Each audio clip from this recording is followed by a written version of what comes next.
This episode of the All About Nothing podcast is sponsored by listeners like you and Big Media LLC, encouraging you to check your voter registration. In a world where every voice counts, ensuring your registration is accurate and up to date is the simplest, most effective way to guarantee your vote is heard. Don't leave your participation to chance. Take a moment today and verify your status and stay ready for the next election by visiting theallaboutnothing.com/voter. Hi, it's me from the Welcome to Wonderland podcast. Are you looking for the perfect blend of nostalgia and patriotism in your wardrobe? Look no further than ZJZ Designs, available now at zjzdesigns.com. Their exclusive t-shirt collection features stunning designs like the iconic Plymouth Barracuda print, taking you back to the golden era of muscle cars. Show your love for your country with their bold patriotic heart designs that stand out and make a statement. From car enthusiast to proud patriot, ZJZ Designs has something special just for you. Head to ZJZ Designs and elevate your style. Visit zjzdesigns.com or check the show notes. All right, welcome everyone to the All About Nothing podcast, kind of daily show. I am Barrett Gruber, host of the All About Nothing podcast. You can find me across all social media at Barrett Gruber. With me is Brock. You can follow him on social media through what? You want to say the Comic-Con podcast? The Comic-Con? Man, I don't even know how to use half the social media. So like us on Facebook. It's facebook.com/Soda City Comic Con, facebook.com The Coastal Comic Con, and facebook.com Boardwalk Comic Con. Any of those work. Any of those. All right. If you want to participate in the show, you can chat with us on YouTube, Twitch, or Facebook. You can find the links at the top of our webpage, theallaboutnothing.com. Please follow and subscribe wherever it is you are hearing us. And, I told you earlier Instagram. Well, guess what? I didn't set Instagram up before the episode, so not on Instagram tonight. That's my bad.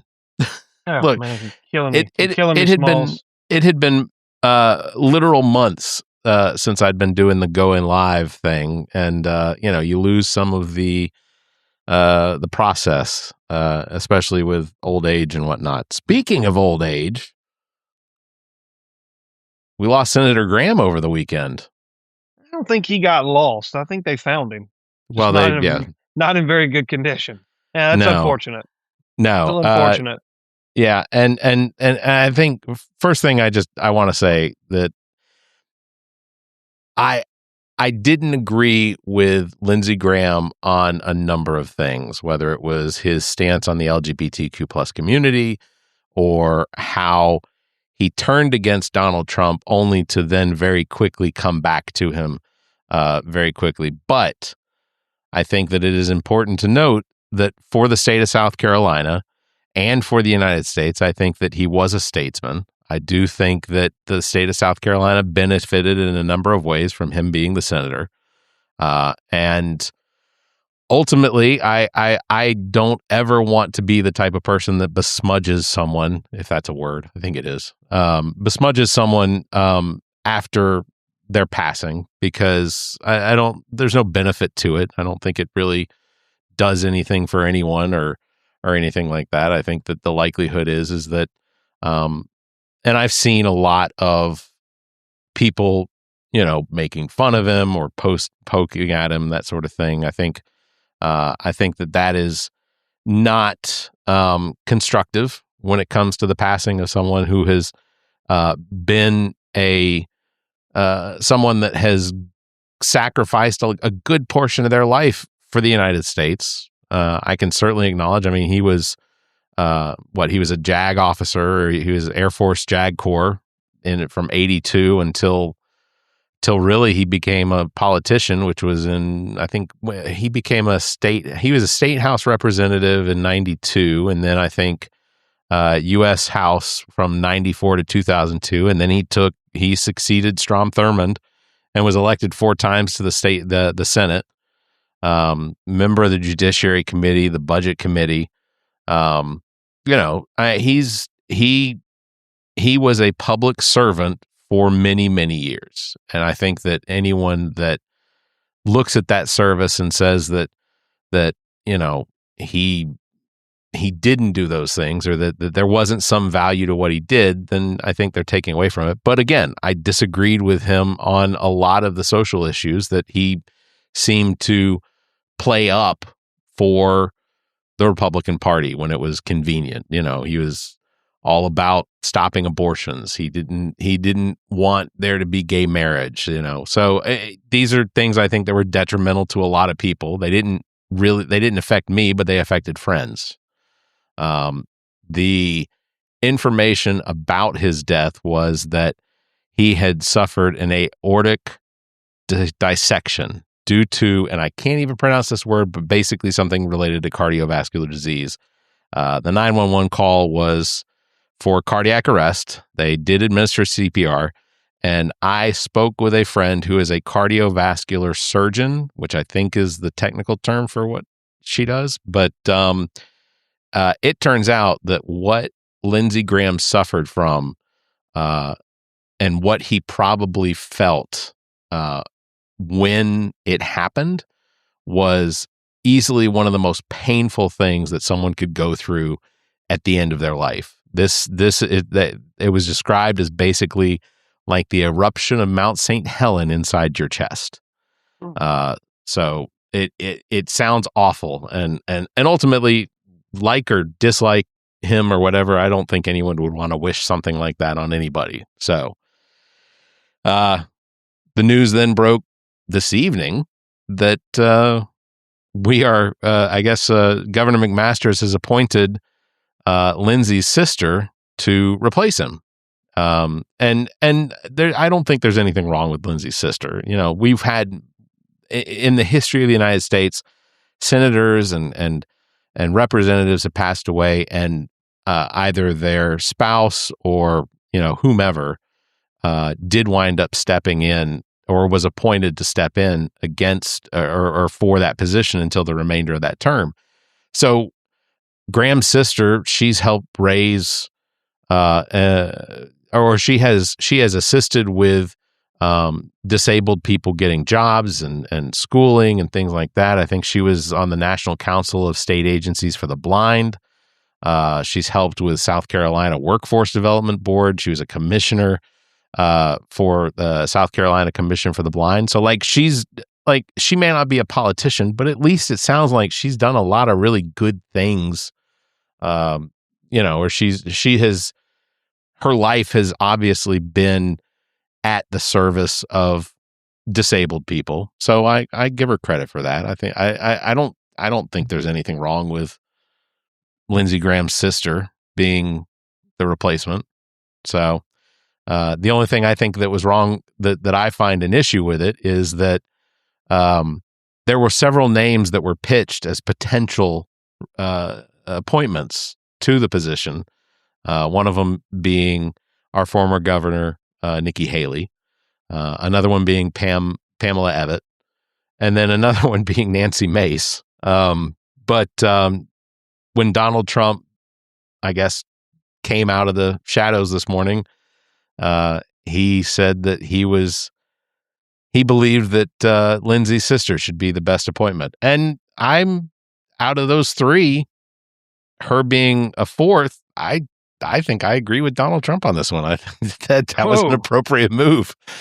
Well, it just begs the question, were there conversations had prior to him making that announcement? I don't know if it was on Truth Social or wherever, and the answer is more than likely yes.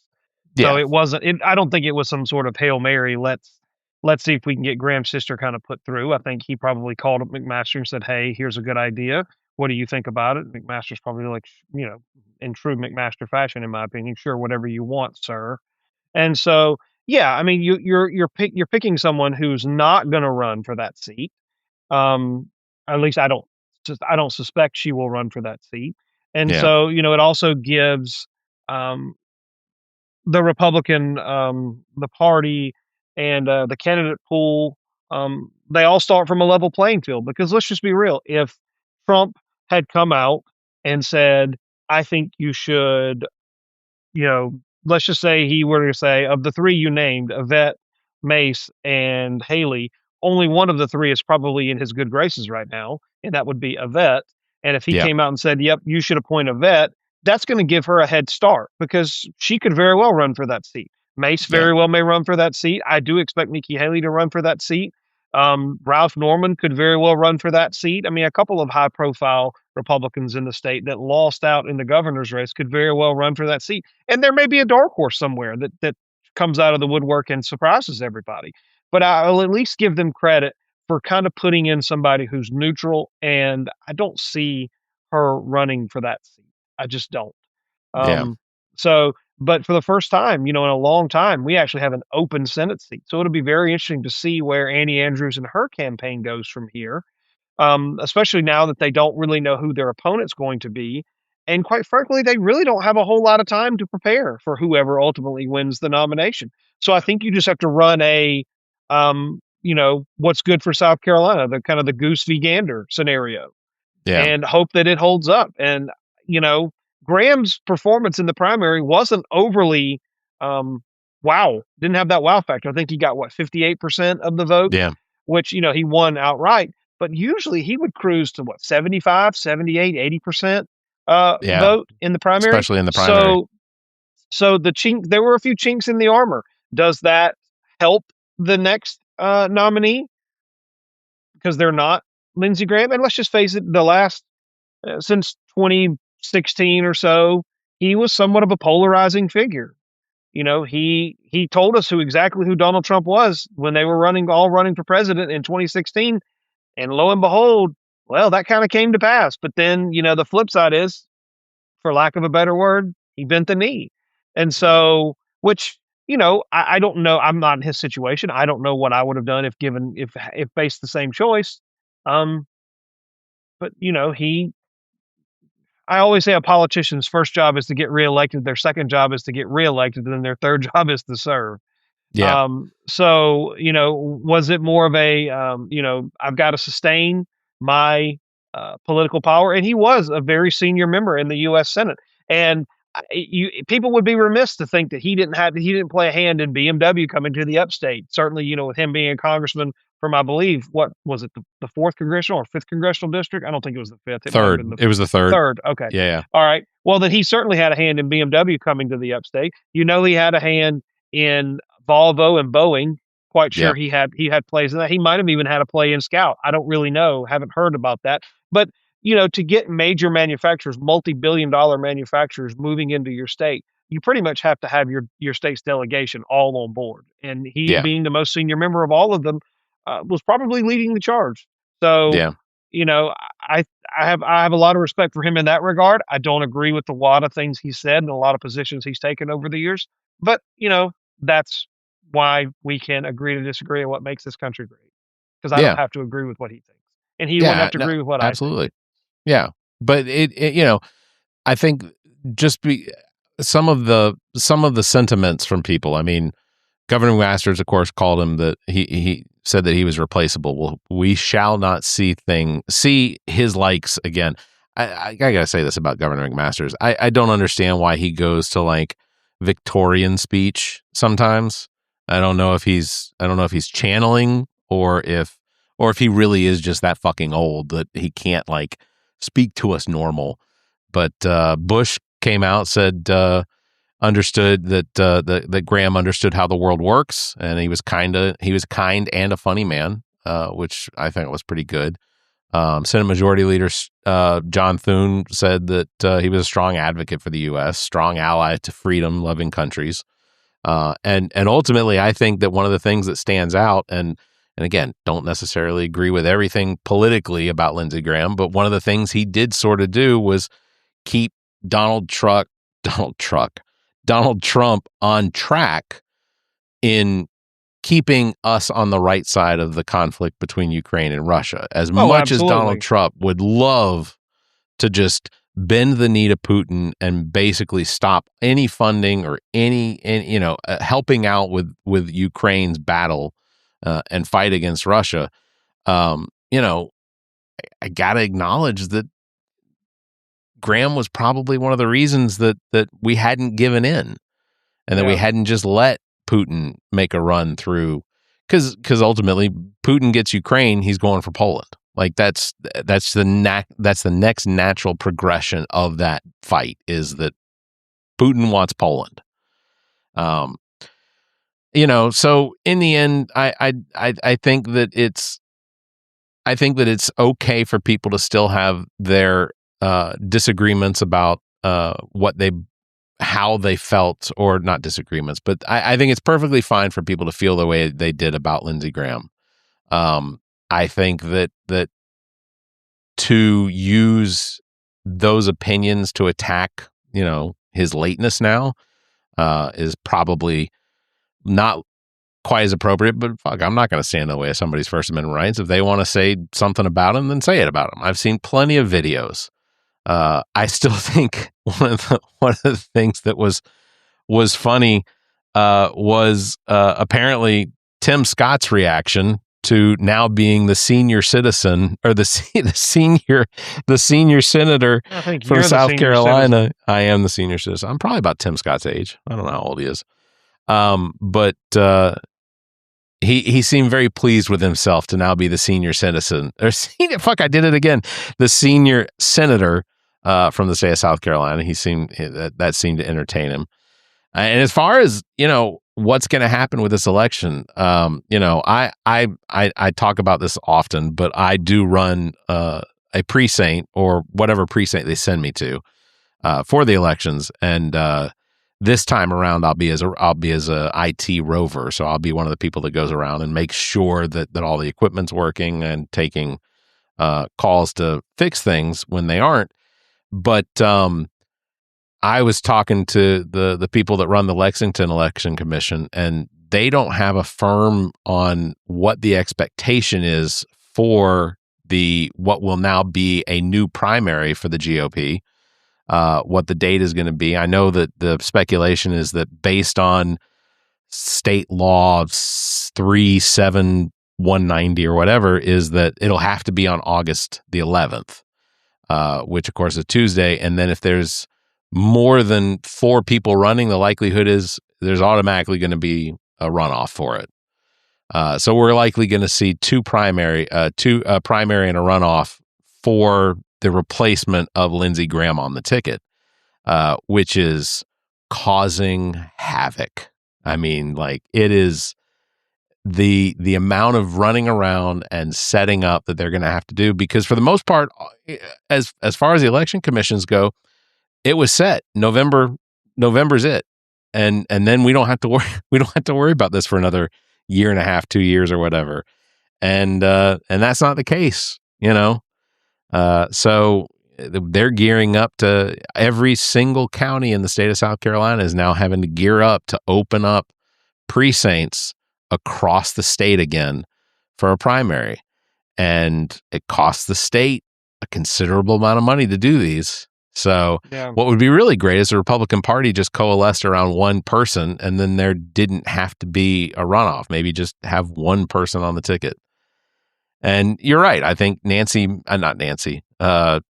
Haley is going to be likely a candidate. I think that Pamela Ebbett could stand up and decide that this is the office that she wants to run for. Ralph Norman, for sure. I think you have to throw in some of the names from the previous primaries as well. I think the likelihood is we're going to see anywhere between 5 and 9 candidates on the ballot for this Senate seat. Yeah. And as far as the outcome for Annie Andrews versus insert name here, Annie Andrews was already picking up a lot of steam. She was within striking distance on the poly market before Graham passed. And ultimately the effect so far has been, it has put her over the top. So it really is leaning in the direction of Annie Andrews, especially with the fact that no one has any idea there's no one in that list that I can look at and be like, that's a winner. Maybe Haley. She's the one, given her experience, that probably rises to the top. She has name recognition. She certainly has the resume to be a U.S. Senator. There's no question about that. The question is, has she pissed off Trump and the base enough that they won't come out and support her? And if she were to win, could he because Trump does stupid things, it seems like, for the sake of doing stupid things. And could he cut off his nose to spite his face and just say, you know what? I don't want her. I'll take the other person. Stay home. You know, Yeah. to hell with Nikki Haley. Don't vote for her. Don't give her any money. She stabbed me in the back. She's not MAGA or whatever however he wants to frame it. And because it almost feels like, and of course it would be awful if she did a complete about face, if she were to run and win, and that would just be like the ultimate slap in the face, because you've kind of stood up and you've shown us that you have a backbone, which is, why you were asked to leave, and you haven't been welcomed back to the administration. um it would be interesting to see that if she were elected in November, if she were to win the primary, and you're right, there more than likely will be a runoff. Statistically, it's almost impossible to not be one. And the amount of money that's going to be spent, oh man, woof. And how quickly it's going to be spent. Oh, it's going to be spent over the course of like a month. I have to believe that every commercial between August 9th and November 2nd is going to be nothing but that particular campaign. Like, it's going to be that candidate just over and over and over on the local stations. That's all it's going to be. Not excited about that. Well, you just popped something into my head that I hadn't thought about, because we buy advertising during this time period for Comic-Con. Yeah, that's true. Now, social media, obviously, it doesn't impact that, and digital also, but we buy linear, and we could get bumped. Like, yeah, that could really screw some things up. I didn't think about that. Yeah. Oh well, if it does, it does. We'll manage. I have to imagine that we're going to wind up having a funeral probably here in Columbia for Lindsey Graham. That he'll lie in state and take probably the state house. They'll take visitors. He was a graduate of USC. He got a law degree from the University of South Carolina. So, but he's a Greenville native. I would think that they would lay him to rest potentially. In Greenville. Yeah, but he could be buried. He could be buried at Fort Jackson, though. He could also be buried at Arlington. So it's entirely possible that but I have a feeling, just because his family is from the upstate, that they've been here for, I don't know, 200 years or so. That the likelihood is they probably have a family plot that he might be buried at. But I think that I've already seen a few notes that have mentioned that there will be plans later this week to have him potentially lying in state, that they're working that out with the state house. So, that'll be an opportunity for people to come and pay their respects, or, dress in drag. I'm not throwing out any ideas, but, there were always, I will not shade over the fact that there were always rumors.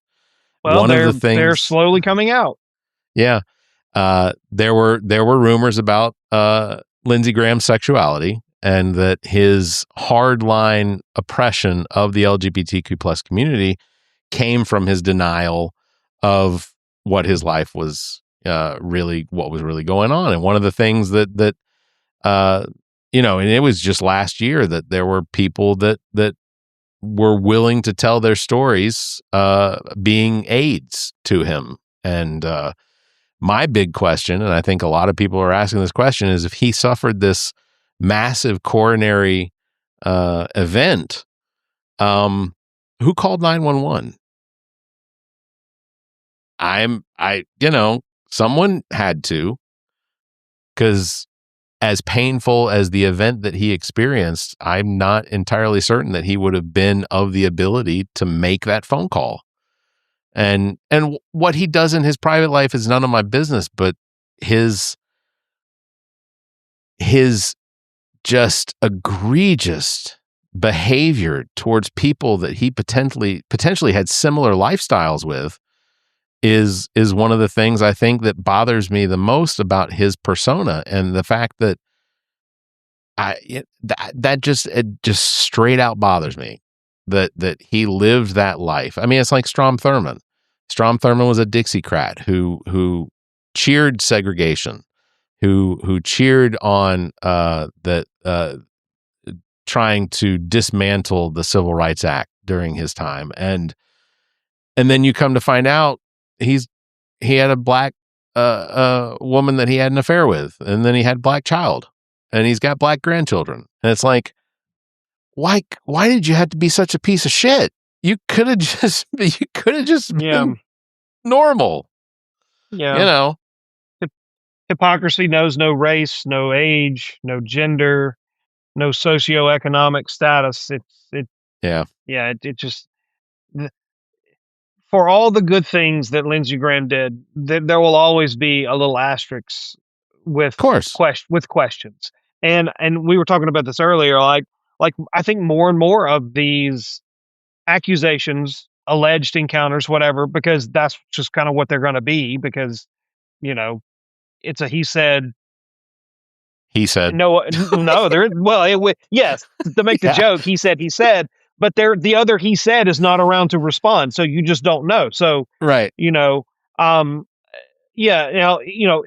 If rumors are that all these NDAs exist, and if those ever saw the light of day, well, that might actually change things, which would be very interesting. But that would be my question: does an NDA still apply between two parties if one of the parties is no longer on? I would assume it would be based on the language in the NDA. I would think not. I would think they would become null and void, but because the other party can't suffer any damage. It's all about damage, right? And threatening to inflict massive amounts of pain, financial, on the counterparty that has signed that agreement. And so if there's no one that you can damage, i.e. that the one party is deceased, then I would think that the other party would have the right to speak about it all they want. Can they produce any sort of documentation to back up their claim? No. But the absence of evidence isn't the evidence of absence. So, right. But can they write a book? Can they write a book and sell it? Well, anybody can write a book. Yeah. Well, if ever there was a time to start writing your books and getting your book deals lined up, now's the time. Strike while the iron's hot. Yeah. I also want to say this: when I die, if there's not an asterisk next to my name, I'm going to be disappointed. You haven't lived your life the right way if you don't have that asterisk. Yeah. That's going to be the title of this one. Make sure you get an asterisk next to your name. No, that'll be the name of your book. Asterix will be the name of your book. That's right. The Barrett Gruber story. I think that would be terrific. Hey, the World Cup is coming to an end. I was surprised. Norway. No. That was disappointing. I was really pulling for my future home. Fingers crossed. But that was surprising. It's funny you say that, because I think the Norwegian team and the Norwegian fans coming to the U.S., they kind of really won the hearts and souls of the soccer community, because Norway clearly outperformed. They punched well above their weight. Nobody expected them to be there. They lost to a good England squad, but England wasn't unbeatable. Norway had every opportunity to win that game, and they just made a couple of boo-boos, and Jude Bellingham became, the poster child for breakout star in this year's World Cup. Looking forward to them taking on Argentina. Argentina. They're in Atlanta. I think it's on Thursday. Yeah, and France, Spain, going to be an incredible game. I think it's Wednesday. But yeah, I mean, I think I was listening to the commentary after the end of the Argentinian game, where who'd they beat? They beat somebody 3-0. It wasn't much of a game, but doesn't matter. They said the commentators were saying that this is the first time in any World Cup where the top 4 ranked teams all made it to the semifinal. So you've got 1 versus 4 and 2 versus 3. So, we've got a first here too. And so, the next 2 matches should be incredible. And Sunday wraps up in New York City at, MetLife in the Meadowlands. So, Sunday afternoon, we'll just, probably a third of the country and half the world will be tuned in to watch that match. Oh, absolutely. So, it's super exciting. It really is. It's very exciting. It's been a great tournament. Yeah. Argentina beat Switzerland. That was that was a pretty good game. Yeah. Switzerland. Yeah. The Swiss was 3-1. I take that back. They did score. The Swiss got a very questionable call when that guy got sent off with his second yellow and it turned into a red card. There's a lot of people questioning, should that have been risen to the level of a send-off? And I watched it a couple of times. My opinion was no. Again, soccer fan every 4 years, know enough to be dangerous, but not an expert by any stretch of the imagination. But it's kind of one of those, you're playing for the spot in the semifinals. You're tied up at 1 against arguably the best team in the country. I think it was 1-1 at the time. And you send a guy off and you just handicap them for the rest of the game. And a team like Argentina or Spain or France, they are going to punish you when that happens. You're going to have no offense. You might get a counterattack here and there, but you run into a problem that if you do counterattack and then you get, you win a corner kick or something like that, the minute it comes out, the other team's off to the races, and then you've got a 2-on-1 or a 3-on-2 scenario, and they're going to score. Yeah. So, it really was unfortunate. It didn't, in my opinion, warrant the second yellow card to send the guy off to put him down to 10 men, because you've basically, you've kneecapped him at that point. And last time I checked, you need 2 good knees to play soccer. Yeah. So. Well, I'll ask you this before we wrap it up, but so France and Spain play tomorrow, 3:00. It's tomorrow. Okay. So who do you have between France and Spain? Yeah, it's tough because France always seems to make a pretty good showing in the World Cup. Like, they do well. Spain has got some outstanding players. I don't know any of their names, but having watched 2 of the matches with Spain, very talented team. So there hasn't been a game lately. Ignore the knockout, ignore the group play, and I think the first round of the knockout stage. But I don't think there's been penalties yet for a major game. I see that game going to penalties. I think there'll be 1-1. They'll go through extra time. It goes to penalties, and at that point, I think it's a coin flip. Let's just give the edge to France. They win 3-2 in penalties. I was going to pick France as well. Give them the edge, slight edge. England and Argentina will play before us getting back together on Wednesday at 3:00. Yeah. So I'll be watching that. That is a tough one because I want to pull for England, but I think Argentina's got. I think Argentina's got the edge. Argentina showed on, I believe it was Sunday night. Yeah, it was Sunday night when they played. Yeah, because the England-Norway game was before that. 2 games on Sunday. Argentina showed the world that they can win without Messi scoring. Yeah, that makes them a very dangerous team.